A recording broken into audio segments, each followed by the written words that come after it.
என் உயிரிலும் மேலான தமிழ் மக்களே, இப்படி நடந்துரும். நீ சேர்ந்தா மட்டும் போதும், நீ ஜாயின் பண்ணா மட்டும் போதும். நெட்டும் மாட்டிங்களா, லட்சம் சம்பாதிக்கலாம், கோடி சம்பாதிக்கலாம், கார் வாங்கிடலாம், பங்களா வாங்கிடலாம், ஆட்டை போடுற கம்பெனி நிறைய இருக்கு. அதை நீங்க பார்த்து பெருசா மூலம் இல்லாதவங்க, பெருசா பொறுப்பு இல்லாதவங்க, இவங்களாம் யாரும் நெட்ட மாட்டிங்க பல பேர் நகையடை வச்சு அதை வச்சு லோனை வாங்கி விட்டீங்களா, எல்லாரும் ஏன் சக்சஸ்ஃபுல்லா ஆறுது இல்லை. ஏன்னா நெட் மார்க்கெட்டிங் எல்லா வேலையும் போட்டுட்டு மீதி இருக்கிற நேரத்தில் வேலை செய்வாங்க. ஒன்று, ரொம்ப குறைய ரூபால உள்ள வந்துடலாம். 2, இதுக்கு எல்லாரும் முழுமையா ஸ்ட்ரக்சர்டா ஒரு சிஸ்டம் அண்ட் ப்ராசஸ் இருக்காது. 3, யார் யார் அப்ளைனா என்னென்ன ரூல்ஸ் வச்சிருக்காங்களோ அப்படி நடக்கும். அப்புறம் கம்பெனியில் யார் யார் நினைச்சிருந்தாங்களோ அது நடக்கும். அது மாதிரி இந்த லீடர்ஸ் வந்து அடிமட்டத்தரையில அவங்களுக்கு என்னென்ன பிரச்சனை இருக்கு, என்ன சேலஞ்சஸ் இருக்கு, அதை வந்து இறங்கி முடியாம அவங்க மேல்ட்டாலே நாங்க அந்த காலத்துல எப்படிலாம் பண்ண தெரியுமா, நாங்க அந்த காலத்துல எல்லாம் பண்ண தெரியுமா, நீங்களும் அதே ஃபாலோ பண்ணுங்க அப்படின்னு சொல்லிட்டு மட்டும் சொல்லுவாங்களே தவிர அடிமட்டத்துல மக்களுக்கு என்ன சேலஞ்சஸ்ன்னு இறங்கி பார்க்க மாட்டாங்க. இவங்க கொஞ்சம் சொல்லி பார்த்துட்டு அப்படியே போயிடுவாங்க. அப்புறம் இங்கே நெட்டில் தேடி எம்எம்ஜி புக்கு வருவாங்க. அப்புறம் நிறைய பேர் இருக்கான்னு சொல்லிட்டு அங்கே போவாங்க. எல்லாரும் பாதியில் விட்டுட்டு போனோம். 2வது, பிஸ்னஸ் அப்படிங்கிறது வந்து லேஸ்பட்ட காரியம் இல்லை, அது ரொம்ப கஷ்டம். பிஸ்னஸ் வந்து எல்லாராலையும் பண்ண முடியாது இல்லையா. வேலைக்கு போனால் என்ட்ரி உடம்ப கொண்டு போய் போட்டு எந்திரியா செஞ்சுட்டு சொல்ல பேச்சு கேட்டு வந்துட்டோம்னா பணம் கிடைச்சிரும். அது ஓகேவா, நம்மளே யோசிச்சு நம்மளே பிளான் பண்ணி நம்மளே படிச்சு எவ்வளோ கஷ்டம் இல்லையா. 2வது, காணாதுக்கு எங்கே பார்த்தாலும் சரி நெட் மார்க்கெட்டிங்கா அது மோசம் அப்படின்னு ஒரு பக்கம். நெட் மார்க்கெட்டிங்கா லட்சம் சம்பாதிக்கலாம், கோடி சம்பாதிக்கலாம், கார் வாங்கிடலாம், பங்களா வாங்கிடலாம், இப்படி நடந்துரும். நீ சேர்ந்தா மட்டும் போதும், நீ ஜாயின் பண்ணா மட்டும் போதும் அப்படின்னு சொல்லுவான். அப்புறம் தான் கொஞ்சம் கொஞ்சமா ஆரம்பிப்பான். ஸோ வந்து இதில் உள்ள கஷ்டத்தை யாரும் சொல்றது இல்லை. 2வது, இதோட நன்மையும் சம்பாத்தியத்தையும் பெருமையும் பெருசா பேசுறது. உள்ள வந்து பார்ப்போம், அப்படிலாம் ஒன்றும் கிடையாடா, நம்ம நினைச்ச பிறகு ஒன்றும் கிடையாது. அப்படியே இதில் சேர்ந்தா அப்படியே கடலை ஓரமாக உட்காந்துட்டு ஈச்சலில் பிடிச்சிட்டு ஜூஸ் குடிச்சிட்டு வாழ்க்கை செட்டில் ஆயிரும், அப்படி கிடையாது. கடைசி காலம் வரைக்கும் ஒர்க் பண்ணிட்டே வேண்டியிருக்கும். இந்த மாதிரி நெட் மார்க்கெட்டிங்கில் உள்ள கஷ்டத்தையும் உண்மையும் அதை சொல்லாமலும் இதை வந்து ரொம்ப பெருசா சீன் போட்டு காட்டுறதுனாலையும் நெட் மார்க்கெட்டிங் அடி வாங்கும். இவ்வளோ கஷ்டமோ இவ்வளோ நஷ்டத்துலையும் நெட் மார்க்கெட்டிங் பண்ணணுமா? அப்படி ஏன் இது? ஓகே, நம்ம என்ன தொழில் பண்ணாலும் என்ன பிஸ்னஸ் பண்ணாலும் சரி, அது வந்து பல பேர் பல மடங்கு பல லெவலுக்கு போக முடியாது. எவ்வளோ ரூபா எவ்வளோ லட்சம் போட்டு பிஸ்னஸ் பண்ணாலும் சரி, அதில் பாதி பேர் வருஷத்துல முடிட்டு போயிடுவான். போட்ட பணம் ரிட்டர்ன் கிடைக்காது. அந்த வகையில் பார்க்கும்போது இது ஓகே தானே. ஒன்று, இது வெறும் உழைப்பு மட்டும் தான். மற்றபடி நீங்கள் ஏதாவது பொருள் வாங்கினீங்கன்னா பொருள் கிடைச்சும், இன்வெஸ்ட் பண்ணிடும். பட் அகைன் நீங்கள் எந்த கம்பெனியில் போடுறீங்க முக்கியம். ஆட்டை போடுற கம்பெனி நிறைய இருக்கு, அதை நீங்கள் பார்த்து ஜாயின் பண்ணணும். பெருசா மூளை இல்லாதவங்க, பெருசா பொறுப்பு இல்லாதவங்க, இவங்களாம் யாரும் நெட் மார்க்கெட்டிங் பண்ணணும்னு கட்டாயம் கிடையாது. ஆனா ஏதாவது சாதிக்கணும், அட் த சேம் டைம் பணம் இல்லை, பெரிய லெவலில் பிசினஸ் ஸ்டார்ட் பண்ணுறதுக்கு இன்வெஸ்ட்மெண்ட் இல்லை, காலை வாங்குறது, கடை வாங்குறது, அட்வான்ஸ் கொடுக்கறது, ஃபர்னிச்சர் பண்றது, ஸ்டாக்ஸ் போடுறது, அப்புறம் கஸ்டமரை வர வைக்கிறது, அந்த கடை ஓடுமா ஓடாதான்னு தெரியுது, இவ்வளோ பயம் இருக்குல்ல, இது வந்து நெட் மார்க்கெட்டிங் இல்லை. ஸோ அதனால நான் எப்பவும் சொல்லுவேன், ஏன் நெட் மார்க்கெட்டிங் பண்ணணும்னா மற்ற எல்லா பிஸ்னஸ் பண்ணுறதை விட இந்த பிஸ்னஸ் அப்படி ஒரு விஷயம். 2வது, ட்ரை பண்ணி பார்க்கறது கூட இதை பெட்ரு. நீங்கள் அங்கே ட்ரை பண்ணி பார்த்தீங்கன்னா மௌனம் எல்லாம் கிழிஞ்சு போயிடும். அவ்வளோ இன்வெஸ்ட்மெண்ட், எவ்வளோ பேர் நகையடை வச்சு அதை வச்சு லோனை வாங்கி வீட்டை விற்று அதை விற்று பிஸ்னஸ் பண்ணு பண்ணிட்டு பாதியில் விட்டுட்டு போயிருக்கான். இங்கே வந்து அப்படி நீங்கள் போக வேண்டிய தேவை இருக்காது. ஏன்னா இன்வெஸ்ட்மெண்ட் ரொம்ப குறை, கிடைக்கிறது ரிஸ்க் எடுத்தாலும் ஒன்றும் பெரிய ரிஸ்க் இருக்காது. நம்ம உழைப்பு மட்டும்தான், பெரிய நஷ்டம் ஒன்றும் வராது. கொளுத்து போய் 20 அடி 30 அடி 60 அடி போட்டு லட்சக்கணக்கு போட்டோன்னா அதாவது ஓட்டவே தெரியாது. அப்புறம் BMW வாங்கி வைக்கிறது சொல்லுவான், அப்ளைன் வருவான், ப்ராஸ்பெக்ட் வருவான், கழுத்துறது கதையை விட்டுட்டு ஒரு பெரிய அமௌண்ட் தலையில் கட்டிட்டு போவான். நீ தான் உஷாரா இருக்கணும்.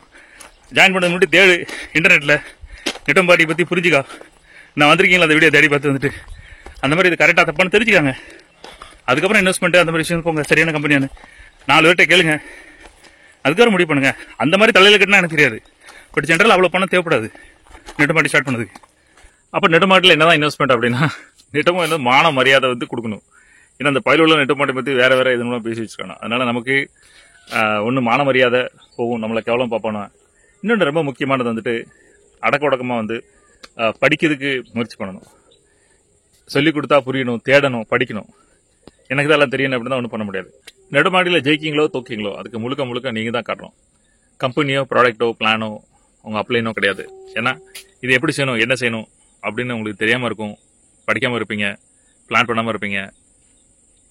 இது எங்க கற்றுக் கொடுப்பாங்கன்னு இன்வெஸ்ட் பண்ணதுக்கு ரெடியா இருங்க. இன்வெஸ்ட் பண்ணி படிங்க. இதான் உங்க வாழ்க்கைன்னு முடிவு பண்ணிட்டீங்கன்னா அதுக்கு எல்லாத்தையும் இறங்கி பண்ணுங்க. நிறைய பேர் நினைக்கிறது என்ன தெரியுமா, நான் எதுவும் படிக்க மாட்டேன், ஆனா நான் பெரிய ஆள் ஆயிரணும், சக்சஸ் ஆயிருவேன், என் சொந்த புத்தியை நான் அப்படியே மைண்ட் ஃபுல்லா நைட் ஃபுல்லா யோசிச்சு நான் பெரிய ஆள் ஆயிட்டேன் அப்படின்னா, அப்படி இருக்கவங்களுக்கு கண்டிப்பா ட்ரை பண்ணி பாருங்க. நடந்துட்டா ரொம்ப விஷயம். சொந்தமா யோசிச்சு பெரிய ஆள் ஆகிறது கஷ்டம். ஒண்ணு ஹம்பிள் கிடையாது, அடுத்தவங்களை மதிக்க தெரியாது, அடுத்தவங்க என்ன நினைச்சிட்டு இருக்கான் அப்படின்னு தெரியாது. எல்லாம் தலைக்கு மேல ஒரு பெரிய இதை வச்சுட்டு அதை போய் மண்டையில கூட்டுறதுல தான் குறியா இருப்பாங்க. எவனை கண்டாலும் சரி, ஏன் நெட் மார்க்கெட்டிங் எப்படி, நான் பிசினஸ் எப்படி, நீ எவனா இருந்துட்டு போ, நான் சொல்ல கேளு அப்படிம்பாங்க. இங்க பெரிய அறவலும். நீ 2 வருஷம் இரு, நெட் மார்க்கெட்டில் லட்சம் சம்பாரிச்சு நான் கட்டுறேன். 1 வருஷம் இரு, நான் சொல்லுங்க, நான் சொல்லதான் கேளு. எல்லாரும் சொல்லதை கேட்க முடியுமா? நீ எத்தனை பேர் சொல்லியிருக்க, எத்தனை பேர் சம்பாரிச்சிருக்காங்க கேளுங்க. அல்லது என்னதான விஷயம் சொல்லு, அது நமக்கு செய்ய முடியுமா இல்லையான்னு பாரு. எம்ஜிஎல் படிக்க வந்தாலும் வாங்க அப்படின்னு இல்லை, முதல்ல பேசி இவன் நமக்கு செட் ஆவானா, சொல்லுவானா, புரிவாங்களா, இவங்க கோச்சபிள் இருக்கா, அவங்க என்ன எக்ஸ்பெக்டேஷன் பண்ண ரெடி, என்னென்ன தியாகம் பண்ண ரெடி, என்ன செய்துக்கலாம் ரெடியா இருக்காங்க அப்படின்னு எல்லாத்தையும் வாக்குமூலம் வாங்கிட்டு அப்புறம் தான் ட்ரெயினிங் ஆரம்பிக்கும். சார் நாளைக்கு நம்ம பேசும்போது ஆல்ரெடி இதில் பேசியிருந்தோம், அதெல்லாம் செய்வான்னு சொன்னேன், நீ செய்யலை கரெக்டா அப்படின்னு நமக்கு எது தகராறு வராது. அதே மாதிரி யாராவது நீ 2 வருஷம் மட்டும் இரு, வருஷம் இருந்தா மட்டும் பெரிய ஆயிருமா? வருஷம் இருந்தாலும் பெரிய ஆக முடியாது. ஸ்கூல்ல சேர்ந்தாலும் நீங்க படிச்சு 10th 12th பாஸ் ஆகி போயிருவாங்க. ஸ்கூல்ல சேர்ந்து படிக்கணும், ஹார்ட் ஒர்க் பண்ணணும், எக்ஸாம்ஸ் எழுதணும், நல்ல மார்க்ஸ் எடுக்கணும், பதப்படும். சரி, நெட் மார்க்கெட்டிங் நீங்க வெறும் சேர்ந்தா மட்டும் நீ 2 வருஷம் மட்டும் கொடு அப்படின்னு சொன்னாங்க, நம்பாதீங்க. அப்படிலாம் வருஷம் கொடுத்தாலும் பெரிய பணக்காரனா ஆக முடியாது. 60 வருஷமா வேலை பார்த்து ஒன்னும் இல்லாம வெளியே வந்துட்டு இருக்காங்க நிறைய பேர். நீங்க அப்படி 2 வருஷத்துல பெரிய ஆளாயிருவேன் டைம் கொடுத்தா மட்டும்னா நம்பாதீங்க. அதே மாதிரி மொட்டையா சொன்னதெல்லாம் செய்வேன் அப்படின்னா என்னதான் சொல்லுவேன், நீ செய்ய முடியுமா? ப்ராக்டிகலா பாசிபிளா? இப்போ நாங்கள் ரோட் சைட் ப்ராஸ்பெக்டிங் பார்த்தா, ரோட் சைட் ப்ராஸ்பெக்டிங் கண்டிப்பாக பண்ண முடியும். ரோட்ல போய் நான் நின்று ஒரு நாளைக்கு 50 நம்பர்ஸ் எடுக்க முடியும். எந்த விசிட்டிங் கார்டும் கொடுக்காம, நம்பர் கொடுத்துட்டு வெளியே வராம, அந்த மாதிரி பயந்தாங்குழிங்க நம்பர் கொடுத்துட்டு வருவாங்க. நம்பர் கொடுத்து நம்பர் கொடுறா, பேசிட்டு நம்பர் கொடு அப்படின்னு வாங்குற தைரியம். நெட் மார்க்கெட்டிங் பிசினஸ்னு வந்தாச்சுன்னா இட்ஸ் அ பிசினஸ் எல்லாராலையும் பண்ண முடியாது. அதுக்கு தனி பொறுப்பு, தனி இன்டெலிஜென்ஸ், ரெஸ்பான்சிபிலிட்டி, என்ன சொல்லுவாங்க, நிறைய எல்லாமே தேவைப்படும். நிறைய பேர் என்ன பண்ணுவோம் அப்படின்னா, நம்ம சின்ன குழந்தையிலேருந்து நம்மளை தொழிலாளி மாதிரி வளர்த்துருப்பாங்க, வேலை செய்யறதுக்கு வளர்த்துருப்பாங்க. நம்ம ஸ்கூல் சிஸ்டம் எல்லாமே ஒரு எங்க போய் வேலை செஞ்சா எப்படி வேலை செய்யணும், ஒபீடியண்டா எப்படி இருக்கணும், சொல்லு பேச்சு கேட்டு எப்படி இருக்கணும், இப்படி வளர்த்துருப்பாங்க. பிசினஸ் அப்படிங்கிறது சொல்லு பேச்சு கேட்ட வளர்க்கறது இல்லை. பிசினஸ் அப்படிங்கிறது இருக்கிறத உடைச்சி சொல்லி கொடுத்து புரிய வச்சு அப்படி கூட்டிட்டு வர மாதிரி ஒரு லீடர்ஷிப். ஸோ நம்ம வளர்ந்ததுக்கும், நம்ம படிச்சதுக்கும், நம்ம அம்மா அப்பா, நம்ம சூழ்நிலை, நம்ம சரௌண்டிங்ஸ், சொக்காரன் கம்ப்ளீட்டா ஆப்போசிட்டான ஒரு விஷயம். அதை பண்ணும்போது இடிக்கும். அதனால நிறைய பேர் பிசினஸ் பண்ணும்போது பொண்ணு கொடுக்க மாட்டானோ.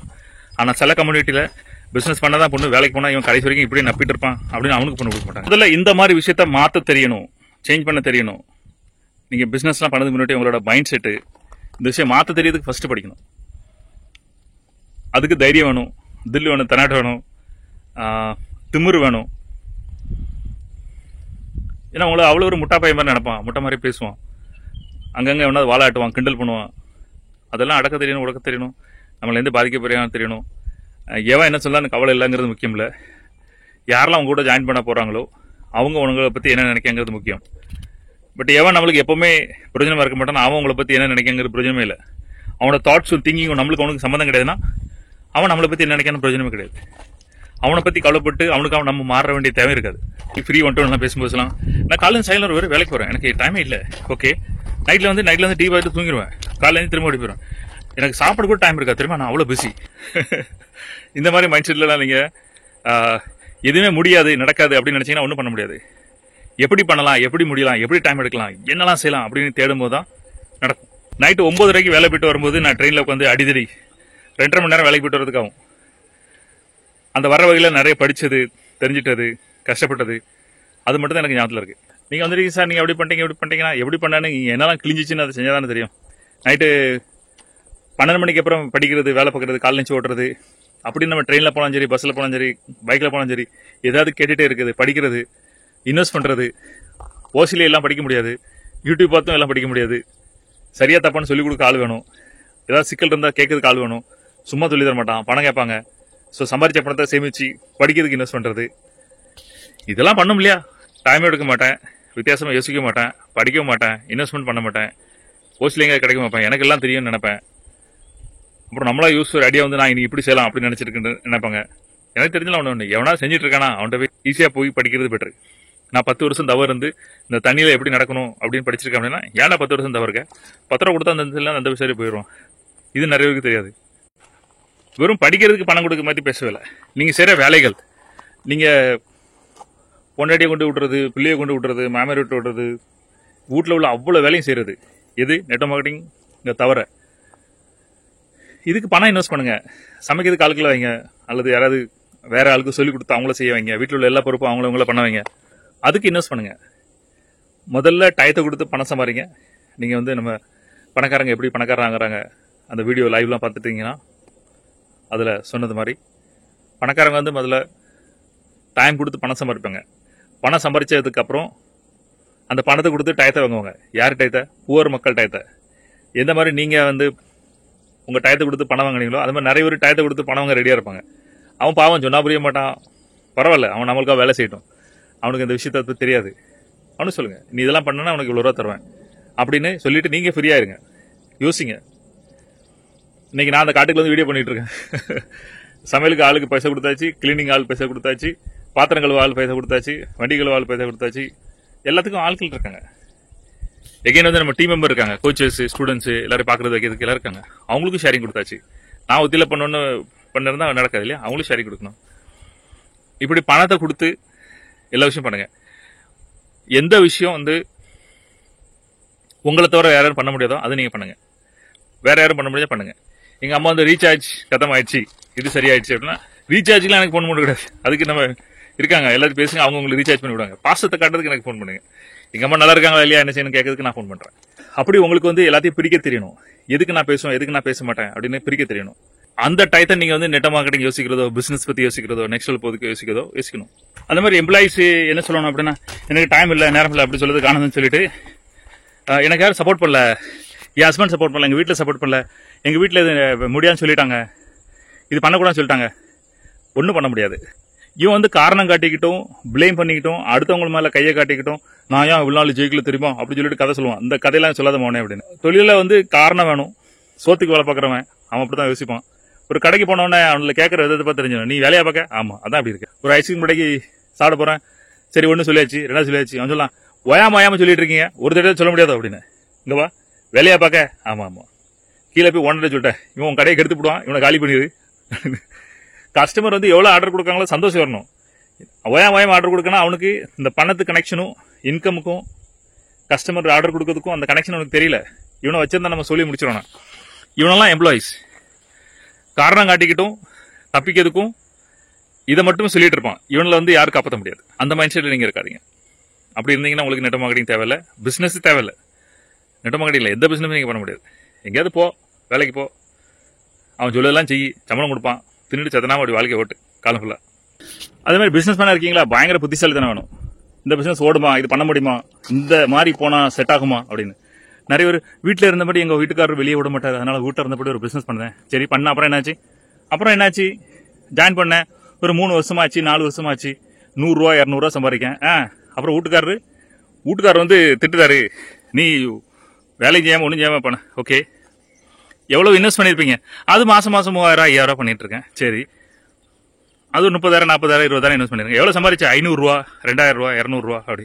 இவா பிசினஸ்மேன் கிடையாது, ஆக முடியாது. ஏன்னா இவங்களுக்கு வந்து இந்த கால்குலேஷன் தெரியல. என்ன போடுறோம், என்ன வரோம், என்ன நடக்கு, என்ன நடக்கல, எங்க தப்பு நடக்கு, இது எப்படி சரி பண்ணணும் அப்படின்னு இவனுக்கு திங்கவே தெரியல, திங்கிங் பண்ண தெரியல. நாங்க தோசை பிசினஸ் பண்ணோம். சரி, அரிசி எவ்வளவு, உளுந்தம் எவ்வளவு, அரைச்சது எவ்வளவு, எவ்வளவு வேலை, எத்தனை பேர் செய்யறோம், ஒரு தோசை எவ்வளவு, வித்தா எவ்வளவு கிடைக்கு, ஒரு நாளைக்கு எவ்வளவுக்கு லாபம், எவ்வளவு நேரம் கொடுக்கும், டன். இந்த பிசினஸ் ஓடாது, கேன்சல். விலையை குறைச்சி வச்சா எல்லாம் வாங்கிட்டு போறோம், நமக்கு துட்டு கிடைக்காது. விலையை கூட வச்சா ஒன்றும் வாங்க மாட்டேங்க. அதுக்கு இடையில கண்டுபிடிக்கிறது எவ்வளவு பெரிய விஷயம் இல்லையா? பிசினஸ் மேனுக்கு வந்து இந்த கால்குலேஷன் தெரியணும். மொட்டையா சொல்ல போனா, நீ நெட் மார்க்கெட்டிங் பண்ணிட்டு இருக்க, அவங்க லீடர்ஸ் ஃபாலோ பண்ற, கம்பெனி ஃபாலோ பண்ற, ஒன்னும் செய்யல, 2 வருஷம் 3 வருஷமா, நிறைய 15 வருஷமா நெட் மட்டும் இருக்கு. அப்புறம் என்ன பண்ணா, ஒன்னும் கிளிக்கல சார் அப்படின்னு. அவங்களும் காப்பாற்ற முடியாது. எந்த சூழ்நிலை சரி அடிச்சு தூள் பண்ணி ஜெயிக்கிறதுக்கு பிளான் பண்ணிட்டே இருப்பாங்க. புத்திசாலி என்ன பண்ணுவான், உஷாராயிருவான். ஏய், இது ஏதோ ஒர்க் அவுட் ஆக மாட்டேங்குது. நம்ம கோட்ஸ்ல சொன்ன மாதிரிதான், உனக்கு தெரியுமா, உடனே செஞ்சதெல்லாம் வேலை செய்ய மாட்டேங்குது, என்ன செய்யணும்னு தெரியல, முழிக்கியா, உடனே படி. நிறைய பேர் வந்து ஒருத்தர் புக் எழுதியிருக்காரு சார், அந்த புக்கு இவ்வளவு தண்ணில இருக்கு சார், அது உட்காந்து பண்ணி படிச்சேன். சரி, புக்கு படிச்ச, எவ்வளவு சம்பாதிச்ச, இல்ல அது மாதிரி எதுவும் நடக்கல. அவங்களோட பேசினியா? இல்ல புக் எழுதிட்டு அவன் வெறும் வீடியோல மட்டும் பேசிட்டே இருப்பான். சரி வேற என்ன பண்ணுவேன், வேற என்ன பண்ண தெரியல சார். சரி அப்படியே போங்க, புக்கை படிக்கீங்க, வீடியோ பாக்கீங்க, சக்சஸ் ஆயிட்டீங்கன்னா வெரி குட். இல்லைன்னா எவனையாவது பிடிங்க. புத்திசாலி வந்து கண்டுபிடிப்பான், இது ஒர்க் அவுட் ஆக மாட்டேங்குது, முட்டாப்பா என்னச்சுவான், அப்படியே ஓட்டுவான், காலம் ஃபுல்லா ஓட்டுவான். அவங்களுக்கு கண்டுபிடிக்கிறதுக்கே தெரியாது, எது சரி தப்புன்னு கண்டுபிடிக்கிறதுக்கே பல வருஷங்கள் ஆகும். காப்பாத்துறது ரொம்ப கஷ்டம். அடுத்த பிசினஸ் மேன் யாரு அப்படின்னா, பைத்தியம் பிடிச்சவன். எதை செஞ்சாலும் சரி பைத்தியம் பிடிச்சி செஞ்சுட்டே இருப்பான். அவனுக்கு லேசில் பண்ணிட்டு விட மாட்டான். நேற்று ரீல்ஸ், நேற்று எனக்கு ரீல்ஸ் ஒன்று பார்த்துட்டு, அதில் காந்திஜிலாம் வந்து ரொம்ப நாள் ஆச்சுப்பா, போர் அடிச்சு, கொஞ்சம் ரெஸ்ட் எடுப்போம், என்னெல்லாம் கண்டிப்பாக முடியல அப்படின்னு விட்டுருந்தா என்ன இருக்கும்? சுபாஷ் சந்திர போஸ் எல்லாருமே சொந்தத்து பாடுபட்ட எல்லாருமே ரொம்ப நாள் பாடுபட்டாச்சுப்பா, சரி விடு கொஞ்சம் ரெஸ்ட் எடுப்போம் அப்படின்னு என்ன இருக்கும்? பைத்தியம் பிடிக்கணும் செய்யற வேலை. உயிரை கொடுக்க ரெடி ஆயிட்டானோ, அதெல்லாம் உயிரை கொடுத்து தூக்கு போட்டு எத்தனை அம்மா அப்பா அவங்களெல்லாம் இழந்ததுக்கு அப்புறம் அவங்க சாதிச்சிருக்காங்க இல்லையா? ஸோ நீங்க வந்து ஒரு பிசினஸ் பண்றீங்க, இறங்க போறீங்கன்னா எவ்வளவு பைத்தியம் பிடிக்கணும், எவ்வளவுக்குள்ள நீங்க அதுக்கு பின்னாடி இருக்கணும், அப்ப நடக்கும் இல்லையா? அப்படியே மேல்டாலேயே எல்லாம் பண்ணிட்டு போலாம்னா, என் உயிரிலும் மேலான தமிழ் மக்களை அப்படி சொல்லுவாங்க. அந்த மாதிரி நீங்க செய்யற வேலை உங்க உயிரையும் தாண்டி இருக்கா. என் பிள்ளை நல்லா இருக்கணும், என் பொட்டை நல்லா இருக்கணும், நான் செட்டில் ஆகணும், கார் வாங்கணும், சொத்தெல்லாம் கட்டணும், அந்த மாதிரிலாம் பைத்தியம் வந்து எவ்வளவுக்குள்ள காப்பாற்றும், எவ்வளவு சாதிப்பாங்க தெரியாது. இன்னைக்கு பொண்டாட்டி பிள்ளைக்கும் சுயநலமா, நாளைக்கு எல்லாத்துக்கும் சுயநலம் இருப்பான். கண்டிப்பா அவங்களெல்லாம் பார்த்துக்கணும், அவங்கள செட்டில் பண்ணி விடணும், கடத்திலிருந்து வெளியேறணும், இதுலயும் மாட்டிக்கூடாது. I agree. ஆனா அதையும் தாண்டி மக்களை காப்பாற்றுறதும், மக்களுக்கு ஹெல்ப் பண்றதும், அவங்கள ஜெயிக்க வைக்கிறதும், மக்களுக்கு இருக்கிற அந்த நோய்களை வந்து நம்ம நெட் மார்க்கெட்டிங் ப்ராடக்ட் சரி பண்ணும்ல, அதுக்காக பாடுபடுறதும், அது நம்ம உயிரா இருந்த போதுதான். எவெல்லாம் கஷ்டப்பட்டு இருக்கானோ அவனை எப்படி காப்பாத்துறது, அவன் குடும்பத்தை எப்படி சரி பண்றது, அந்த மாதிரி திங்கிங் பண்ணதான் ஜெயிப்பான். நான் ஜெயிக்கணும், நான் எப்படி சம்பாரிச்சணும், எப்படி இன்வைட் பண்றது, எப்படி கூட்டணும், இந்த ரெண்டு இது பண்ணிட்டு நான் சம்பாரிச்சிருவேன். இவங்க எவ்வளவு ஜெயிக்க முடியும்னு தெரியாது.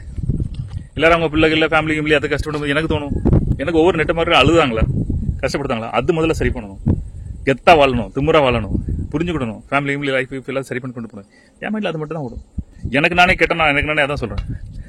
நாளைக்கு என் பிள்ளைக்கு ஒண்ணுனா, என் பொட்டாட்டிக்கு ஒண்ணா, என் ஃபேமிலிக்கு ஒண்ணுனா, ஓகே அழுக வரும், பட் ஓகே. அந்த மாதிரி உங்களுக்கு பிசினஸ் மேல பைத்தியம் இருக்கா? அந்த மாதிரி இந்த பிசினஸ் புரிஞ்சுட்டு நீங்க நடக்கீங்களா?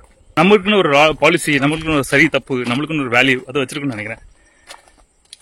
இப்ப எனக்கு எது சரி தப்பு, நான் என்ன செய்யணும் செய்யக்கூடாது அப்படின்னு நான் ஒரு ரூல்ஸ் வச்சிருக்கேன். அதை நான் ஸ்ட்ரிக்டா ஃபாலோ பண்ணுவேன். அதை ஃபாலோ பண்ணும்போது நமக்கு ஒரு கான்ஃபிடன்ஸ் இருக்கும். நான் இப்படிதான் செய்வேன், இப்படி செய்ய மாட்டேன். மற்றவங்க நம்மள இப்படிதான் நினைப்பாங்க, அவங்க எப்படி நினைச்சிட்டு போறாங்க, ஆனா நமக்கு நாம எப்படி நினைக்கிறோம், நான் இது சரி தப்புன்னு நினைக்கிறேன், நம்மளுக்குன்னு ஒரு வேல்யூ வச்சிருக்கணும். இது இல்ல அப்படின்னா அவன் சொன்னா கேட்போம், இவன் சொன்னா கேட்போம், அப்படி என்ன சொல்ல. நீங்க உங்க மேல பெரிய மரியாதை இருக்கு சார், நீங்க இப்படிலாம் பண்ணக்கூடாது அப்படிமா. உன்னை எவன் மரியாதை வைக்க சொன்னா? நான் என்ன சொல்லணும் அதை மட்டும் கேளு. என் மேல மரியாதை வச்சு மாலை போடுறது, கும்பிடுறது அது உனக்கு வேண்டாம். இது என்னோட பாலிசி. எனக்கு நான் சொல்லுதை கேட்டு உன் லைஃப் சேஞ்ச் ஆச்சுன்னா ஓகே. என்னைய கும்பிடாத, என்னைய மழை போடாத, என்னைய பெரிய ஆளா நினைக்காத, என் உள்ள செலிப்ரேட் நடக்காது. இது என்னோட பாலிசி. அதே மாதிரி எம்எம்ஜி பெரிய வளர்ச்சி அடைஞ்சிட்டு எம்எம்ஜி பெரிய லெவலில் போயிட்டு எம்எம்ஜில பெரிய லெவலில் வந்துட்டாங்க, அப்புறம் கீழே வந்துட்டாங்க, அப்புறம் மேலே போறாங்க. நான் எம்எம்ஜி மேலே போகுது கீழே போகுது அதை பத்தி நீ கவலைப்படாத. உனக்கு என்ன தேவை, உனக்கு என்ன பிடிக்கும், உனக்கு புரிஞ்சா எடு, இல்லாட்ட கிளம்பி போ, வேற ஏதாவது பண்ணு. அந்த அளவு உங்களுக்குள்ள ஒரு திமிர் இருக்கணும், உங்களுக்குள்ள ஒரு கான்பிடன்ஸ் இருக்கணும், சரி தப்புன்னு தெரியணும். எவன் அவனுக்கு என்ன சொல்லி கொடுத்தான், எவன் என்ன படிச்சான், எவன் என்ன ஆனா, எது படிச்சா என்ன செய்ய முடியும், உனக்கு செய்ய முடியாத நான் செஞ்சு காட்டுறேன். ரோட்ல நின்று ப்ராஸ்பெக்டிங் பண்ணுமா, பிரசன்டேஷன் கொடுக்குமா, க்ளோசிங் பண்ணுமா, 10 நிமிஷம் பேசி 50 லட்சம் டீல் க்ளோஸ் பண்ணுமா, எதுவுமே கம்பெனி பேரு இவன் ஒண்ணுமே தெரியாண்டா, அதை எப்படி பண்ணணுமா அதெல்லாம் ஒன்று சொல்லித்தரேன். அதை படிச்சுட்டு போ. எனக்கு வந்து அட்வைஸ் பண்ணாத, என்னைய மாத்தணும்னு நினைக்காத, சரி தப்புன்னு ஓம் பிராக்கெட்ல என்ன உட்கார வைக்காத. இந்த மாதிரி உங்களுக்குன்னு ஒரு திமிர் இருக்கணும், சரி தப்பு தெரியணும், எவங்கிட்ட திமிரை காட்டணும், கத்துக் கொடுக்கின்ற திமிரை காட்டணுமா, ப்ராஸ்பெக்ட் திமிரை காட்டா யார்கிட்ட பேசணும் அப்படின்னு உங்களுக்கு ஒரு தெளிவு இருக்கணும். இந்த தெளிவு யார் இருக்கணும்னா, அந்த தெளிவு இருந்தால் நமக்கு ஒரு பெரிய தன்னம்பிக்கை இருக்கும். எவன்டி பிச்சை எடுக்கிறது கிடையாது. நீ ஏன் ட்ரைனிங்லாம் எவனுக்கு ரெக்கமெண்ட் பண்ணி கூட்டு வந்து எனக்கு இன்கம் பண்ணி அப்படிலாம் ஒன்றும் பண்ண வேண்டாம். உனக்கு பிடிச்சிருந்தா பண்ணு, உன் டீமுக்கும் சரியாக்குனா பண்ணு, உனக்கு எவனுக்கும் சொல்லுன்னா சொல்லு. நான் எவன்டி பிச்சை எடுக்க மாட்டேன். நமக்கு எல்லாத்துக்கும் கஸ்டமர் வேணும், ஆனால் அந்த கஸ்டமர் எப்படி கொண்டு வரணும்னு தெரியணும். அந்த தைரியம், அந்த தில்லு தன்னாட்ட வேணும். அது மாதிரி பிசினஸ் பண்ண தெரியாததுக்கு காரணம் வந்து என்ன பண்ணணும் எது பண்ண தெரியாம ஏதாவது சிஸ்டம் அண்ட் ப்ராசஸ், நான் இப்படி பண்ணுவேன் இப்படி பண்ணுவேன் இப்படி பண்ணுவேன் அப்படின்னு யார்ட்டும் இந்த சிஸ்டம் இருக்காது. அதனால திணறுவாங்க. இப்போ எம்எம்ஜியில் யாரும் ஜாயின் பண்ணோம் அப்படின்னா, எம்எம்ஜி பற்றி தெரிஞ்சுக்கணும் அப்படின்னா கண்டிப்பாக எம்எம்ஜியில் ஃபர்ஸ்ட் ஃப்ரீயா 1-to-1 புக் பண்ணணும். நான் கூட பேசுவேன், ஏதாவது ஹெல்ப் பண்ண முடியா, ஃப்ரீயாக ஹெல்ப் பண்ண முடியுமா, சப்போர்ட் பண்ண முடியுமா, அவங்களுக்கு இருக்கிற கொஸ்டின்ஸ் தேவைகள் நான் பண்ணுவேன். நான் என் டீம் யாராலும் பண்ணுவாங்க. ஒன்ஸ் முடிஞ்சிட்டு அப்படின்னா ஓகே, இல்லை நான் அதுக்கப்புறம் இல்லை நான் எம்எம்ஜியில் சேர்த்து படிக்கணும், ஓகே அப்போ அதுக்கு கன்சல்டிங் புக் பண்ணுங்க. ஓகே, கன்சல்டிங் பேசியாச்சா, டன். அதுக்கப்புறம் உங்களுக்கு நமக்கு செட் ஆகும், செலக்ட் ஆகிட்டோம்னா அதுக்கப்புறம் ட்ரைனிங் ஸ்டார்ட் ஆகும். இதெல்லாம் ஸோ நீங்கள் உங்களுக்குன்னு இந்த பிஸ்னஸ் பண்ணுறதுக்கு எது சிஸ்டம் ப்ராசஸ் வச்சிருக்கீங்களா? அப்புறம் டிபெண்டில் தோக்கிறதுக்கு நம்ம இன்னும் என்னென்னலாம் தகராறு பண்ணோம், எங்கெங்கெல்லாம் நமக்கு தெரியல அப்படின்னா, ஃபர்ஸ்ட் வந்து ஸ்ட்ரேஞ்சர் கூட பேச தெரியணும். அது நமக்கு தெரியுதா அப்படி செக் பண்ணிக்காங்க. ஓகே, ஸ்ட்ரேஞ்சர் கூட நான் பேசிட்டேன், அப்புறம் என்னது, ஸ்ட்ரேஞ்சர் கூட பேசி ரிலேஷன் டெவலப் பண்ணிட்டேன், நம்பர் வாங்கிட்டேன். ஆனால் எப்போ பிஸ்னஸ் சொல்லணும்னு தெரியல, அது தெரியுமா? ஓகே, சரி. அப்படியே நீங்கள் பிஸ்னஸ் சொன்னாலும் சரி, நோ ரிஜெக்ஷன் ப்ராஸ்பெக்டிங். நீங்கள் பிஸ்னஸ் சொல்லும்போது அவங்க ரிஜெக்டே பண்ண மாட்டாங்க, அது உங்களுக்கு தெரியுமா? பிஸ்னஸ் எப்போ சொல்லணும் படிச்சிங்களா? 10 பேரை இன்வைட் பண்ணால் 10 பேர் வரணும், அது படிச்சிங்களா? ஓகே, அப்படியே நீங்கள் எல்லாம் பண்ணி முடிச்சதுக்கப்புறம் பார்த்தா அப்ஜெக்ஷன். ஐயோ, ஆள் பிடிக்க வேலையா, இந்த கம்பெனி எனக்கு தெரியும் அப்படி சொல்லிட்டாங்க. அதை எப்படி சரி பண்ணணும் தெரியுமா? ஆள் பிடிக்கிறதா, யாரும் ஆள் பிடிக்கல அப்படின்னு கதை விட்டுட்டு இருக்கீங்களா? உடனே உங்கள் leaders go next go next அப்படி போயிட்டு இருக்கீங்களா? என்ன பண்ணுறீங்க? இதை அனலைஸ் பண்ணியிருக்கீங்களா? ஓகே, ப்ராஸ்பெக்டை பேசி அவங்களுக்கு இருக்க அப்ஜெக்ஷனை சால்வ் பண்ணிட்டு கண் கலங்கி நான் ஜாயின் பண்ணுறேன் சார் அப்படி ஜாயின் பண்ணிட்டாங்க. அதுக்கப்புறம் அவங்கள லீட் பண்ணி ஃபர்ஸ்ட் ஸ்டெப்ஸ் ஜாயின் பண்ண எல்லாம் பண்ணணும், அது பண்ணுறீங்களா? அப்புறம் எத்தனை பேர் ஜாயின் பண்ணாங்க, எத்தனை பேரும் கூட இருக்காங்க, எத்தனை பேர் ஓடி போகிறாங்க, அது தெரியுமா? அப்புறம் யார் ஜாயின் பண்ணிருக்காங்களோ அவங்கள லீடர் ஆக்குறது, அவங்க அடுத்த டீம் ரெடி பண்ணுறது, அது தெரியுமா? அப்புறம் உங்கள் டீமில் நீங்கள் மட்டும் தான் ட்ரைனிங் கொடுத்துக்கிட்டு நீங்கள் மட்டும் தான் மீட்டிங் எடுத்துக்கிட்டு பண்ணிட்டு இருக்கீங்களா? அவங்கள லீடர் ஆகிறீங்களா? நெட் மார்க்கெட்டிங் எதுக்காக பண்ணோம்? நம்ம உழைச்சி நம்ம சம்பாரிச்சு நம்ம சாப்பிட்றதுக்கா? இல்லை எல்லாரும் உழைப்பாங்க, அந்த பணம் நமக்கு வரும், பாசிவ் இன்கம். எதுக்காக நெட் மார்க்கெட்டிங் படிச்சிங்க? எதுக்காக நெட் மார்க்கெட்டிங் பண்ணுறீங்க? அது நடந்துட்டு இருக்கா? உங்கள் டீம் எல்லாம் லீடராக கிரியேட் பண்ணுறீங்களா? இந்த இவ்வளோ சொன்ன ப்ராசஸில் எங்கே இடுக்கி எங்கே தகராறு இருக்குது தெரியுமா உங்களுக்கு? அதை சரி பண்ணதுக்கு வழி பண்ணியிருக்கீங்களா? ஒவ்வொரு ஸ்டெப்ஸ்லையும் உங்களுக்கு நீங்கள் எவ்வளோ மார்க் கொடுக்கீங்கன்னு உங்களுக்கு தெரியுமா? நீங்கள் 10 மார்க் கொடுங்க, மற்றவங்க எவ்வளோ கொடுக்காங்க, அவங்க டீம் லீடர் சொல்ல கொடுக்காங்க, நீங்கள் யார்கிட்ட பிரசன்ஸ் கொடுங்க, அவங்களுக்கு எவ்வளோ மார்க் கொடுக்காங்க, எத்தனை பேர் பார்த்தீங்க, எத்தனை பேர் உங்களுக்கு கனெக்ட் பண்ணாங்க, எத்தனை பேர் பேசினாங்க. செகண்ட், யாருக்கோ லட்சமாக பிஸ்னஸ் பண்ண முடியும், அவங்களுக்கு வெறும் 1000 மட்டும் பிஸ்னஸ் பண்ணி வெறும் துவையலுக்கு வச்சு கதை ஓட்டிகிட்டு இருக்கீங்களா? பெரிய லெவலில் பிஸ்னஸ் பண்ண இல்லையா? அது தெரியுமா எங்க இடிக்குன்னு? மக்கள்கிட்ட பேசுறதுக்கு வேலை செய்யறதுக்கு உங்க டீம் பயப்படுறாங்க, வெக்கப்படுறாங்க, யாரையும் மீட் பண்ண மாட்டாங்க, மீட்டிங் அட்டன் பண்ண மாட்டாங்க, வர மாட்டாங்க. அப்போ மீட்டிங் அட்டன் பண்ண என்ன பண்ணணும் தெரியுமா? மீட்டிங் அவங்கள கம்பல்சரியா நம்மளை தேடி அட்டன் பண்ணிக்கிறது என்ன தெரியுமா? லீட்ஸ் எல்லாம் தண்ணீங்கன்னா கஸ்டமர் திரும்ப லீட்ஸ் வந்து குமிஞ்சிட்டே இருக்கணும். அப்படி பண்ணிருக்கீங்களா? நீ ஆளை மட்டும் காட்டு, நான் வரேன் அப்படின்னு அப்ளைன்னு சொல்றாரு, எத்தனை தடவை வராரு, எத்தனை தடவை வரல, அதெல்லாம் உங்களுக்கு எப்போ தெரிய வருது? ஒரு மனுஷனால எப்படி எல்லாம் பண்ண முடியும்? உங்க அப்ளைன்லாம் உங்களுக்கு கற்றுக் கொடுத்துட்டு இருக்காரா? இல்லாட்டா வேற எங்கேயாவது தேடி பிடிச்சுன்னு கத்துட்டு இருக்கீங்களா? எங்கேயும் படிக்காதுன்னு சொல்றாரா? அது உங்களுக்கு புரியுதா? இந்த மாதிரி எங்கேயும் படிக்காம தாம்பில் மட்டும் NIT அங்கங்கே டியூஷன் எல்லாம் படிக்கும், நம்ம டவுன்லோட் மட்டும் எங்கேயும் படிக்கக்கூடாது, நான் மட்டும் தான் சொல்லி தருவேன். தைரியம் இருக்கா? எங்க வேணாலும் பண்றா சொல்ற தைரியம் இருக்கா? இதெல்லாம் நீங்க கவனிக்கீங்களா? உங்க அப்ளைன் என்ன மாதிரி type? Open type, support type, modern type, அல்லது பழைய காலத்து பூமரங்கள் அப்பா மாதிரியா?